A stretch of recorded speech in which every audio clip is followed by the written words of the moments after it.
cycliste parcourt un même trajet à l'aller et au retour sans s'arrêter. Sa vitesse est de 20 km/h en montée et de 40 km/h en descente. L'allée se compose d'une montée et d'une descente dont la longueur est 2 fois plus courte que celle de la montée. Première question, calculer sa vitesse moyenne sur le parcours aller. On va d'abord noter D, la longueur de la descente en kilomètres, et on va noter M, la longueur de la montée en kilomètres aussi. La distance aller se compose d'une descente et d'une montée. La descente étant 2 fois plus courte que la montée, on en déduit donc que la montée est 2 fois plus longue que la descente. Donc M, qui correspond à la longueur de la montée, la distance de la montée, est égale à 2 fois D, le double de la distance correspondant à la descente. Donc la distance aller, qui est composée d'une descente plus d'une montée, peut se noter uniquement avec cette variable D. La distance aller est donc égale à D plus 2D, c'est-à-dire 3D. De même, le temps aller se compose du temps de la descente et du temps de la montée, qui ne s'effectuent pas à la même vitesse. On doit donc calculer le temps pour la descente et le temps pour la montée. Le temps du parcours aller, c'est le temps d'une descente plus le temps d'une montée. Or, d'après la formule, la vitesse est égale à la distance divisée par le temps, on en déduit que le temps est égal à la distance divisée par la vitesse. Ainsi, pour le temps aller, la distance divisée par la vitesse qui correspond au temps de la descente, en descente, la vitesse est de 40 km/h. Donc le temps mis pour effectuer la descente correspond à d divisé par 40. Pour la montée, la distance, on l'a vu tout à l'heure, c'est le double de celle de la descente, donc c'est 2 fois d, et la vitesse en montée est de 20 km/h, donc le temps en montée est de 2d divisé par 20. On a donc ici deux fractions qui n'ont pas le même dénominateur, mais on peut trouver un dénominateur commun qui est 40, et on va donc multiplier par 2 le numérateur et le dénominateur de la fraction 2d sur 20 pour qu'elle ait comme dénominateur 40, et pour pouvoir ainsi additionner les deux fractions.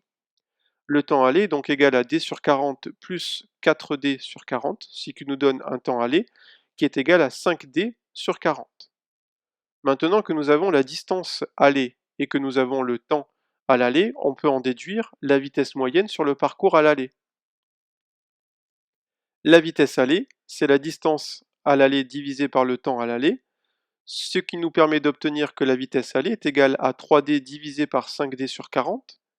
On peut simplifier par d au numérateur et au dénominateur et on obtient 3 divisé par 5 sur 40. Ici, on doit diviser 3 par la fraction 5 sur 40. Or, diviser par une fraction revient à multiplier par son inverse. Donc on va multiplier 3 par l'inverse de la fraction 5 sur 40.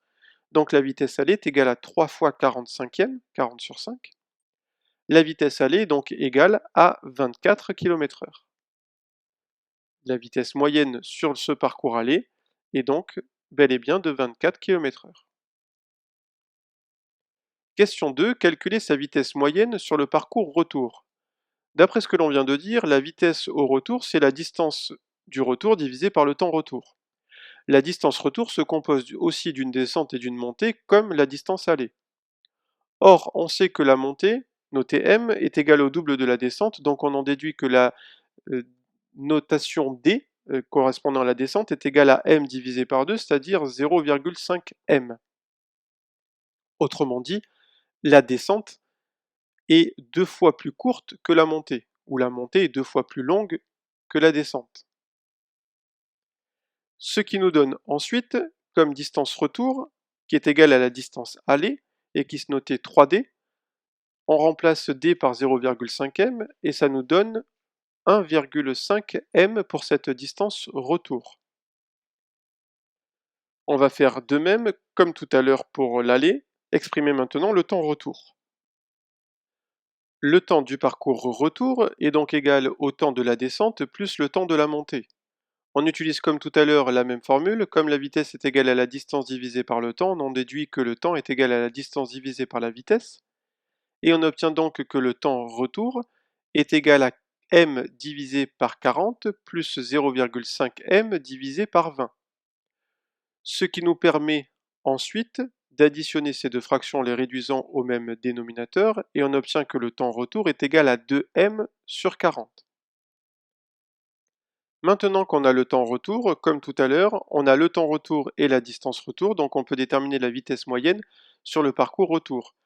La vitesse moyenne sur le parcours du retour est égale à la distance du retour divisé par le temps retour, ce qui correspond à 1,5 m divisé par 2m sur 40. On peut simplifier par m au numérateur et au dénominateur, il nous reste donc 1,5 divisé par 2 sur 40. On doit donc diviser par une fraction, or comme tout à l'heure, diviser par une fraction c'est multiplier par son inverse, donc on obtient que la vitesse au retour est égale à 1,5 multiplié par l'inverse de 2 sur 40, c'est-à-dire multiplié par 40 sur 2. Et on obtient donc que cette vitesse retour est égale à 30 km/h. Ainsi, on peut dire que la vitesse moyenne sur le parcours retour est donc de 30 km/h. Question 3. Calculer la vitesse moyenne sur le parcours aller-retour. Alors la vitesse moyenne sur le parcours aller-retour, c'est égal à la distance aller-retour divisé par le temps aller-retour. On va réutiliser les mêmes notations que dans la première question et on va noter d la longueur de la descente en kilomètres. On a alors que la distance aller-retour, c'est 2 fois 3D, puisqu'on avait vu que la distance aller c'était 3D et que la distance aller et la distance retour c'est la même. Donc on fait 2 fois 3D. Ça nous donne 6D. On a aussi que le temps aller-retour, c'est donc le temps aller plus le temps retour. Et d'après ce que l'on avait vu dans les calculs précédents, on a donc que le temps aller-retour est égal à 3D sur 24 plus 3D sur 30, ce qui nous donne D sur 8 plus D sur 10. On simplifie en mettant au même dénominateur, et le dénominateur commun à 8 et à 10, c'est tout simplement 80. Donc on obtient que le temps aller-retour, c'est égal à 10D sur 80 plus 8D sur 80, c'est-à-dire 18D sur 80. Donc finalement, la vitesse aller-retour, qui est égale à la distance aller-retour divisée par le temps aller-retour, va se noter 6D divisé par 18D sur 80. On peut simplifier comme précédemment par D au numérateur et au dénominateur, et on obtient que cette vitesse moyenne sur le parcours aller-retour est égale à 6 divisé par 18 sur 80. On va devoir diviser par une fraction, donc on doit multiplier par l'inverse de 18 sur 80.